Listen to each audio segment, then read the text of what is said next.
there was an incident where some children were badly behaved around the prayer, and a petition started up online. Now, the children apparently were not involved in this. I'm assuming people from outside were. People could see through the gates, what's going on outside. And of course, if the children are praying in the yard, then, well, why don't they have a prayer room? So there was this petition that started up demanding a prayer room. Thousands of people signed it. Now, none of this got into the main press at the time. And we were very grateful. We had a media ban on this, actually, for all this time since those events until now. When you say the judge banned this from being discussed. Yes. Just to be clear, so people don't think the strictest headmistress in the world has banned the media. No. We'd gone to court and managed to get a media ban, which was then lifted last week in court, which is why suddenly we've been thrown into the press. I was desperate for it to remain, because some people who criticize me say, oh, well, she obviously just wants to be in the news. No. We were arguing to keep that ban. Now, we were very lucky when this happened because we didn't end up in the media, and it only stayed online. But even when I say online, on social media, a few blogs were written. There were some videos made on TikTok and that kind of thing.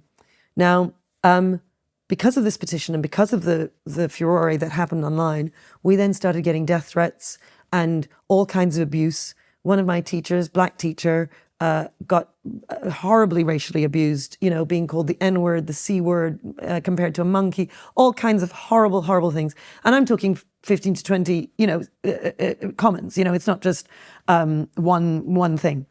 There were the death threats. There was the bomb threat. The police had to come and search the school for bombs one morning.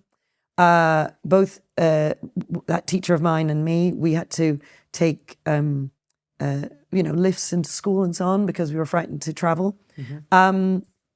One of my teachers had an attempted break-in at her flat. One of my teachers had a brick thrown through her window. We had bottles thrown into the yard. There was loads of intimidation and aggression. That was all coming from the outside. We had to hire security. The police were outside often. And it was a terrifying time. We also had to close the school early just before the holidays because we were meant to go out on some school trips and they just couldn't happen. It was awful. And so when was this, Katharine? So this was about March last year. And during Ramadan. Mm-hmm. Now, what was also interesting was what happened at school, which was that so during Ramadan, some of the Muslim children fast, some of them don't. Obviously, we have Muslim children who cover their heads. Some of them don't. And obviously, we had some children who prayed and some of them did not.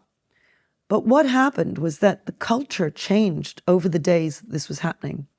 And the children who were praying, some of them would then go to the break hall food table and intimidate the other ones who were not fasting because they'd chosen not to fast for whatever reason. They're Muslim, but they don't want to fast. And they were made to feel, I suppose, as if they were, doing something wrong by not fasting. And so they were intimidated into fasting and they weren't able to take the food. One girl, she was suddenly started wearing a hijab, even though she didn't wear one before. One girl dropped out of the choir because music is considered haram. All of these things, more children started praying, and so on. And the intimidation, so there was the horrible intimidation and aggression that was happening outside, but then there was the intimidation that was happening between the children. Now, the thing is, it's my duty as headmistress to protect all of the children, not just one particular group. So this includes the Muslim children who are being intimidated, but it also includes everyone, so that everyone can feel happy and comfortable in our environment.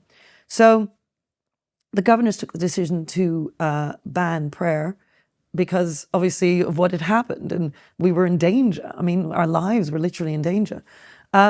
So prayer was banned.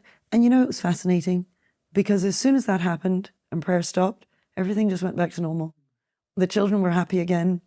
Everything was fine and calm and lovely and everyone was mixing across the races.